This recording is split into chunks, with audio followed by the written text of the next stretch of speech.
Here is the fully rewritten script for your channel Gwangi-Ui Yoksa. In 479 BC, a woman was dragged into a room inside the Persian royal palace. What was done to her body was so extreme that the ancient historian who recorded it, a man who had spent his life documenting wars, mass executions, and ritual sacrifice across 3 continents, paused before writing it down. She was not a criminal. She was not a prisoner of war. She was not a slave. She was royalty. The wife of the king's own brother, a woman from one of the most protected bloodlines on earth. And the order did not come from the king. It came from the queen. But the reason it happened, the specific, traceable chain of decisions that put this woman in that room started years earlier, on a battlefield 1,000 miles away, with a king who had just suffered the most public humiliation of his life and could not accept what he had become. Before this is over, a sacred oath will be weaponized. A hand-woven robe will function as a confession no one can deny. A royal birthday will become an inescapable trap, and an entire branch of the Persian royal family will be erased from existence not by a foreign army, not by revolution from the inside, by the people who shared the same blood, and the man who caused all of it will be murdered in his own bed by the men he trusted to protect him while he slept. My name is Gwangi-Ui Yoksa, and this is how it happened. To understand what took place inside that palace, you need to understand what happened outside it first. In 480 BC, Xerxes I launched the largest military operation the ancient world had ever seen. Even conservative modern estimates place his combined forces at over 200,000 men. For context, most Greek city-states could field armies in the low thousands. Sparta's entire military citizen class numbered fewer than 10,000. Xerxes was not invading Greece. He was erasing it. He had inherited the campaign from his father, Darius I, who had been defeated at Marathon in 490 BC and died before he could launch a second attempt. Xerxes took the project personally. He spent 4 years preparing. He ordered a canal dug through a peninsula so his fleet would not repeat the route that had wrecked his father's ships. He had pontoon bridges built across the Hellespont. When a storm destroyed the first set, Xerxes ordered the water itself whipped and branded with hot irons. That detail is often presented as madness. It was not. It was theatre. Xerxes ruled an empire of dozens of ethnic groups and languages. His authority rested on the perception that he operated on a different plane than ordinary men. Punishing the sea was a message to his own army, and for a time the message held. His forces crossed into Europe. At Thermopylae, a Greek rear guard led by 300 Spartans held a narrow pass for 3 days before being outflanked and destroyed. Xerxes pushed south. Athens was evacuated and burned. Greece appeared to be falling. Then came Salamis. The Greek fleet lured the Persian navy into a narrow strait. The passage was too tight for Persian ships to maneuver. Vessels collided with each other. Command signals could not reach the outer formations. The Greeks tore the fleet apart. Xerxes watched from a golden throne positioned on the hillside above the strait. He had placed it there deliberately so the fleet would know the king was watching, so that every captain, every oarsman, every marine would understand that their performance was being observed by the man who could elevate or destroy them with a word. Now that same throne forced him to watch as his ships rammed each other, capsized and burned. When the battle ended, the Greek fleet controlled the strait. The supply line connecting the Persian army to Asia was severed. Without the navy, the land campaign could not be sustained through winter. Xerxes made a decision that would define everything that followed. He left. He did not stay to regroup. He did not attempt to rebuild the fleet. He withdrew from Greece entirely, leaving his general Mardonius behind with a land army of roughly 80,000. That army fought on for another year before being destroyed at the Battle of Plataea in 479 BC. Xerxes never returned to Greece. He never launched another Western campaign. And that fact, the withdrawal, the silence that followed it, the 14 years of inward retreat, is where this story actually begins. Xerxes was not deposed. The Persian Empire was still the largest political entity on earth, stretching from Libya to the Indus Valley, containing roughly a third of the world's population. But empires do not run on territory, they run on perception. Xerxes had crossed the Hellespont with the explicit promise of conquest. He returned without it. In a court system where the king's authority was linked to divine favor, where the Achaemenid monarch was presented as the chosen instrument of Ahura Mazda, the god of truth and order, military failure was not just a setback, it was a theological problem. No one said this openly. Persian court culture did not permit direct criticism of the king, but the behavioral shifts were visible. Governors consolidated regional power. Tribute payments slowed. The network of royal informants reported increasing independence among provincial administrators. Inside the palace, the change was different. Xerxes retreated from military campaigns entirely. For the remaining 14 years of his reign, he launched no major operations. He turned to construction, expanding Persepolis, commissioning elaborate reliefs, emphasizing his titles and divine connection. He also turned to the internal life of the court.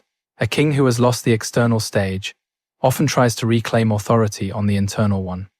And Xerxes' internal stage was a palace filled with family, servants, and nobles whose positions depended entirely on his favor. One person in particular caught his attention. Xerxes had a brother named Macestes. Macestes was not a peripheral figure. He had commanded troops during the Greek campaign and governed Bactria, the strategically critical province covering parts of modern Afghanistan and Central Asia. He was royalty by blood, military by career, and politically significant by position. He was also married, and Xerxes wanted his wife. This is recorded directly in Book 9 of Herodotus' Histories. Xerxes pursued the wife of Macestes. She refused.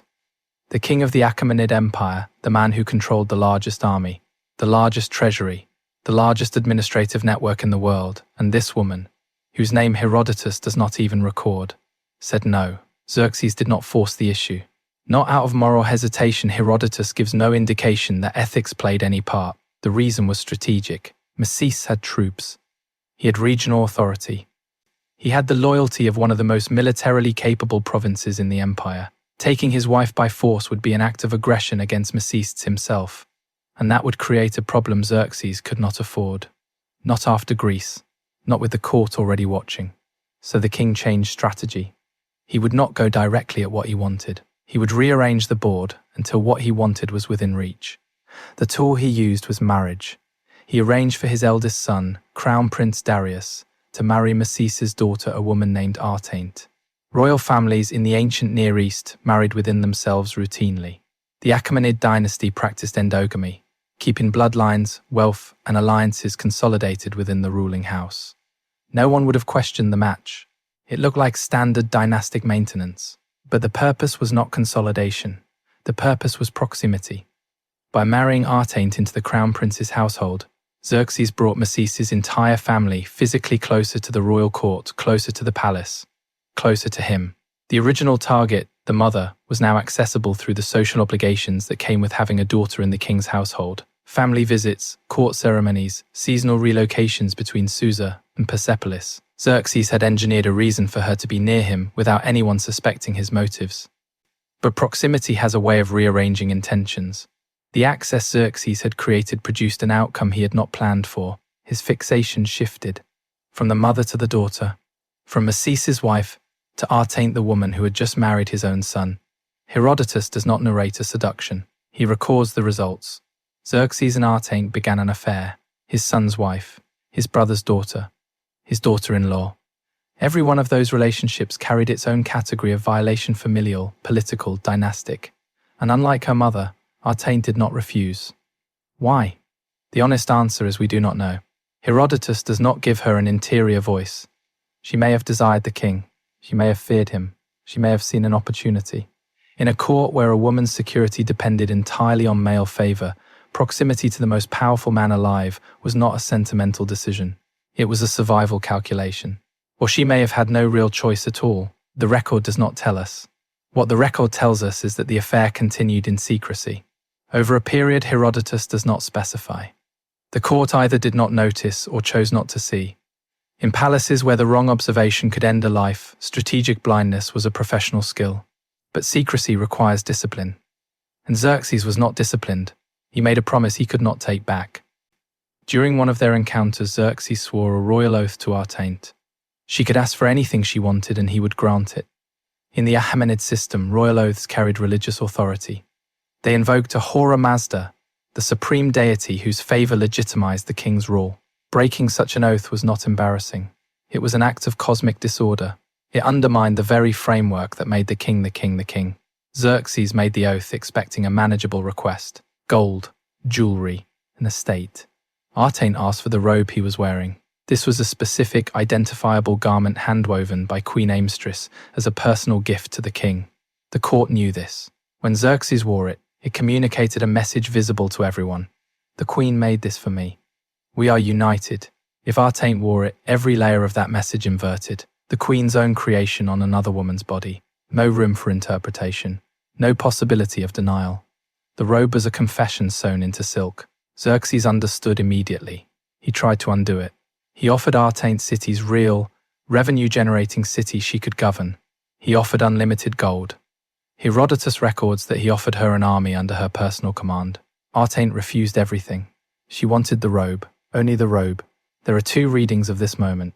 The first, Artain was reckless. She wanted the most impressive object she could see, and did not calculate what it would cost. The second, she understood exactly what she was doing. The robe was not a trophy. It was a mechanism. As long as the affair was secret, she was disposable. The moment it became visible, she became a fact the court had to accommodate. Herodotus does not tell us which reading is correct. Xerxes handed over the robe. Because a king could override a law. A king could overturn a sentence, but in Persia, a king could not override a sacred oath. The robe changed hands. And the countdown began. Amstress saw the robe on Artain. She did not scream. She did not confront. She did not go to Xerxes. She waited. Amstress was not simply the king's wife. She was the daughter of Artain's, one of the 7 noble conspirators who had overthrown the false King Smerdis and placed Darius I on the throne. Her political position was inherited, independent of Xerxes. She had alliances among the old nobility that predated her marriage. She had her own network of informants, her own leverage within the court. And her position rested on one principle. The queen could not be publicly humiliated without a response. This was not vanity. In the Persian court, where dozens of women competed for the king's attention, a queen's power was maintained through the visible understanding that challenging her carried consequences. The moment that understanding collapsed, every ambitious woman, every rival family, every faction looking for a new patron would begin repositioning. Amstress did not see the robe and feel betrayed. She saw the robe and identified a threat. And then she made a decision that reveals more about court power than almost anything else in Herodotus. She did not target Artain.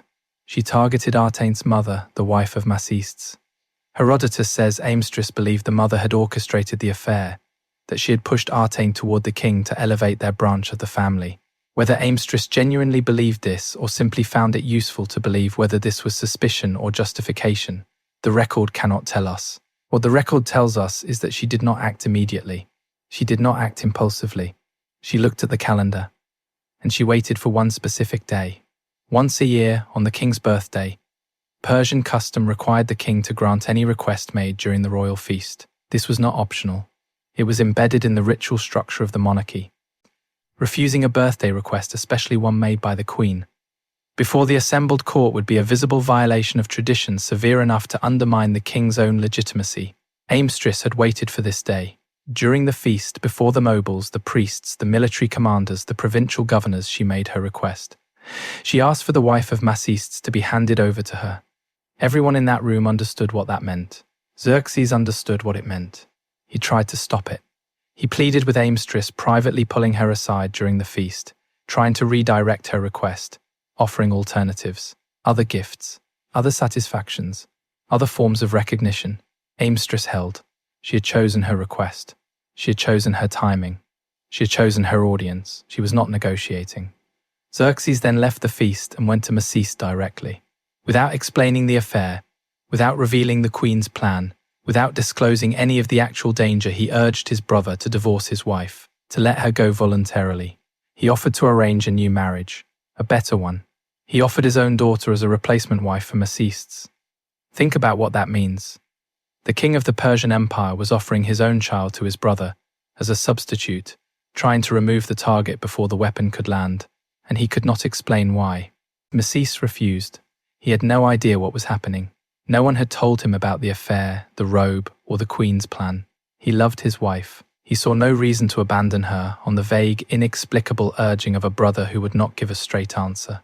And Xerxes trapped between a birthday custom he could not violate, a wife who had outmaneuvered him, and a brother who would not cooperate with a rescue he did not know was being attempted, gave consent. He handed the woman over.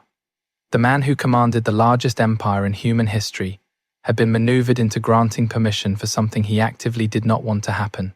The oath to Artane had stripped his control over the secret. The birthday custom stripped him of control over the consequence. The tools of his own authority had been turned against him by a woman who understood those tools better than he did. The wife of Maciste was taken into Amestris's custody. What followed was systematic physical destruction. Herodotus records that the woman was mutilated. He is specific. Body parts were severed, targeted at features that carried social identity, that communicated status, that allowed participation in public life. She was not killed. She was left alive, conscious, and returned, carried back through the corridors of the palace, past the same guards, the same servants, the same officials who had seen her walk in whole. This was not conducted in secrecy. It was not a quiet disappearance that could be denied later. The woman was sent back into the visible world, permanent, undeniable, and impossible to ignore.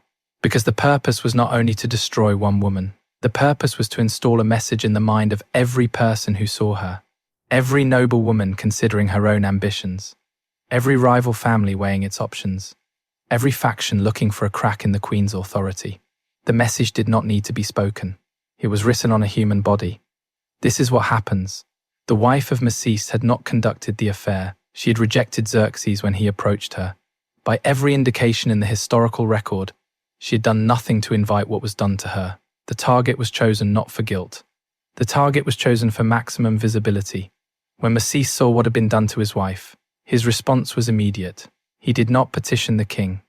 He did not seek mediation. He gathered his sons, gathered his household, and turned east toward Bactria. His plan was to raise the province in open revolt. To use his position as governor, his military experience, and the legitimacy of his grievance to assemble a force capable of challenging the throne. For the first time, the private scandal had crossed into imperial security. A governor with royal blood, military credentials, regional loyalty, and a legitimate reason for fury marching toward an army he personally controlled. If he reached Bactria, the situation became a civil war. Xerxes did not send envoys. He did not open negotiations. He did not offer compensation. He sent soldiers. Fast-moving cavalry units were dispatched with a single instruction. Maciste and his sons were intercepted on the road before they reached Bactria. They were killed, all of them, an entire branch of the Achaemenid royal family. A brother, his sons, their households, removed from existence, not in battle, not by foreign invasion, not by disease, by a sequence of decisions that started with one man hearing the word no and deciding he could not accept it. After the killings, the Persian Empire continued to function. Taxes were collected. Armies were maintained. Construction at Persepolis moved forward. The administrative machinery Darius I had built was robust enough to absorb internal bleeding without visible collapse. But the court had witnessed something that could not be unwitnessed. The king manipulated by his own customs, unable to protect a member of his own family from a punishment he did not sanction, ordering the execution of his own brother not over a policy dispute, not over treason but over a personal scandal he himself had initiated. For the Persian nobility men who staked their careers and their families' futures on the stability of the throne, this was information. It told them that proximity to the king was no longer a guarantee of safety, that loyalty could be overridden by impulse, that the rituals meant to stabilize the monarchy could be weaponized by anyone clever enough to understand them. When that kind of information enters a court, it does not leave. It sits in the back of every conversation. It shapes every calculation. It changes the answer to the question that every person near power is always asking. Am I safe? For 14 years, that question circulated through the palaces at Susa and Persepolis. In 465 BC, the answer arrived. Xerxes was assassinated in his own bedchamber. The man who killed him was Artabanus, commander of the royal bodyguard. The man whose sole institutional function was to keep the king alive while he slept. He was aided by Aspametes, a court eunuch who controlled physical access to the king's private chambers. Consider the geometry of that. The two people with the most intimate access to the king, the man who guarded his door, and the man who held its key, coordinated his death. These were not outsiders. These were not rebels from a distant province. These were the innermost circle, the men who dressed him, who walked beside him, who stood in silence while he slept. They had watched him for years. They had watched the Greek campaign fail. They had watched the Maciste affair unfold. They had watched the rituals of the court weaponized and the royal bloodline thinned by the king's own decisions. And at some point, we do not know exactly when they stopped seeing a king worth protecting. The assassination was not a surprise. It was the final weight on a structure that had been bending since Salamis. After Xerxes' death, his son Artaxerxes I took the throne, but only after Artabanus attempted to seize power himself and was killed in the struggle. The Achaemenid dynasty survived another 130 years. But the pattern that crystallized during Xerxes' reign: internal destruction, weaponized ritual, loyalty answered with violence repeated across generations. Artane disappears from the record after the robe incident. Her fate is unrecorded. The wife of Masis, the woman who refused a king and was destroyed for someone else's decisions, also disappears. Whether she survived her injuries for years or days, Herodotus does not say. The people who set the events in motion continued to hold power. The people who were caught in the machinery did not. That is the record. Book 9 of Herodotus' Histories. 2,500 years old. Most textbooks skip it entirely. This is Gwangi-UI Yuxa, where the stories that were buried get told.